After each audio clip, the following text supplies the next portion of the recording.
Magandang gabi sa inyo lahat. Ito si Mike Padua at nakita ulit tayo sa pinaka-latest weather conditions dito po sa ating bansang Pilipinas at sa Western Pacific ngayong araw po ng Linggo hanggang Martes, Mayo 19 hanggang 21, 2024. At ito po ang ating Tagalog version. Pinaglilingkod sa inyo ng Typhoon 2000 at ng Naga College Foundation. At gayon din ang Aboitiz Power, Bank of the Philippine Islands, Sustainable with You. Kung you're interested, just click on the link here. Or if nanonood kayo via Facebook page, puntahan lang po ninyo yung description. May link po doon patungo sa website ng BPI. At gayon din po ang isa sa mga pinakamagandang hotel dito sa Rion, Bicol, ang Avenue Plaza Hotel. Ang lokal na gobyerno ng Naga City, headed by Honorable Mayor Nelson Legacion, at ang ating Honorable Congressman ng ikatlong distrito ng Camarines Sur, Congressman Gabby Bordado. So, umpisa natin ang update. Mukhang paulan na po ang hapon natin at gabi sa malaking bahagi po ng ating sa malaking bahagi po ng Luzon. Kaya yung ating graph SAT na ginawa natin for the next 48 hours hanggang bukas, ito po ay ang Luzon at dito po sa area nito ay magkakaroon po mga afternoon and evening rain showers and thunderstorms sa loob ng 2 hanggang 3 araw. At may mga iba-ibang rin areas like sa Samar, Palawan, maliit na areas ng Western Visayas, at dito rin po sa may Mindanao, may mga localized thunderstorms pa rin. Yung shear line po dito ay mukhang naging diffused o medyo kalat-kalat na po siya dito sa may bahagi ng Babuyan at Batanes Group of Islands. Samantala dito sa Equatorial Trough, dito sa may south of Guam, yung shallow LPA 93W ay unti-unting humina at mayroon isang circulation na gustong mabuo dito sa may south of Guam. Papakita natin yan sa inyo in a short while. At mag-ingat lang po sa mga kidlat, mga posibleng mga pagbabaha. Panandali ang pagbabaha dahil sa malalakas na thunderstorms sa mga lugar na apektado nitong rainfall. Samantala, ito ang fast animation mula sa University of Western Wisconsin Tropical Cyclone Page, Himawari 9 Satellite Loop. Ayan po, kita po natin, pagpatak ng hapon hanggang early evening, ayan po yung mga thunderstorms sa malaking bahagi po ng Luzon, kasama po dyan ang Mindoro, iba't ibang areas po ng Kabisayaan at Mindanao. At nakita po natin dito yung LPA na panibago na mukhang mag-form. Okay? At posibleng si 93W pa rin ito dahil sa latest na yun, mukhang relocate po nila dito sa may 141 area. So, abangan po natin ang latest niyan in the coming days. Sa ating zoom in satellite animation mula sa windy.com, UMETSAT. At ito po ay simula alas 4:30 na yung hapon hanggang sa mga oras na ito. Mag-alas 10 na po. At kitang-kita po natin dyan mga localized thunderstorms. At na yung oras na ito ay medyo, ito na yung last rainfall activity dahil sa mga thunderstorms dito sa may silangan bahagi po ng Cagayan Valley, sa may Isabela, Aurora, and Eastern Cagayan. Samantala, ang ibang areas po ng ating bansa, sa may Mindanao, mayroon pa rin thunderstorms, but unti-unti na po siyang humihina. At ito yung ating forecast mula sa European model. Ito po yung tinatawag nating wind and pressure forecast. At bukas po ng hapon, inaasahan po natin yung LPA. Nandiyan na po sa may south-southwest of Guam. Mahina na kumikilos patungong kanluran. At may konting hangin silanganin sa Kabikulan at Eastern Visayas. Ang ibang bagay po ng ating bansa, manatiling kalmado hanggang pa iba-iba po ang direksyon ng hangin. Suitable po ito para magkaroon ulit ng mga localized thunderstorms sa hapon o gabi. At sa Martes po ng hapon, ayan po yung LPA, papalapit po sa Palau. At patuloy pa rin na unti-unting nag-organized. Samantala dito sa Bicol Region at Eastern Visayas, patuloy pa rin yung mahinang hangin silanganin. So, sa Wednesday, yan na po yung LPA sa bisinidad ng Palau. At mukhang papasok na po siya ng Philippine Air Responsibility. At mahinang hangin pa rin dito sa Bicol region mula sa hangin silanganin. At medyo kalmado po ang iba't ibang bahagi po ng ating kapuluan. At sa Huwebes, Biyernes, at hanggang Sabado, ay mukhang lalapit po ito sa may silangan bahagi po ng Eastern Samar, itong LPA, at posibleng maging ganap na mahinang bagyo. Although ang forecast ito ay more than 5 days, ang probability nito ay napakababa, highly uncertain, so pwede pa pong magbago ang tracking nito. Hindi pa po ito final. Kaya yung mga nagtatanong dyan, tandaan po natin ito forecast. Okay? Yung more than 5 days ay prone to changes.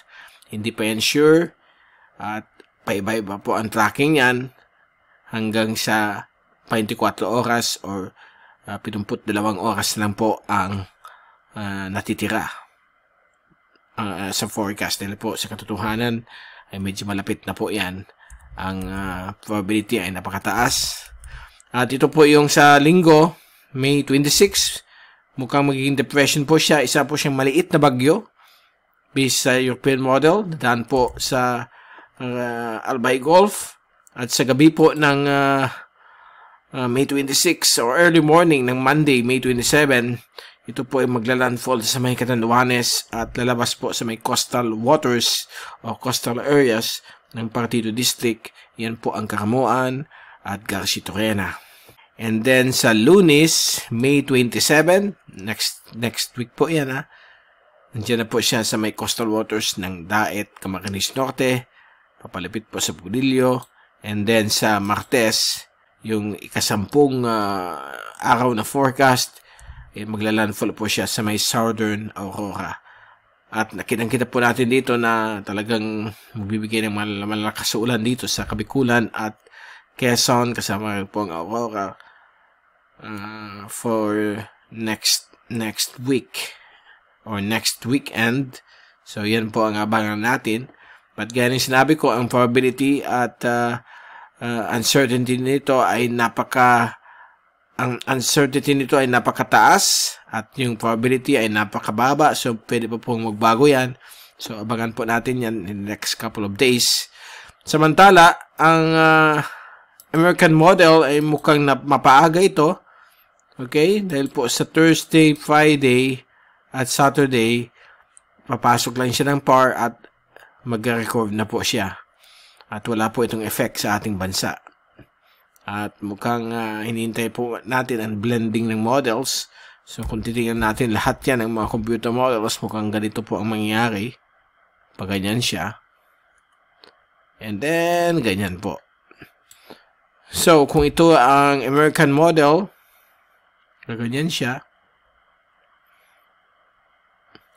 Okay.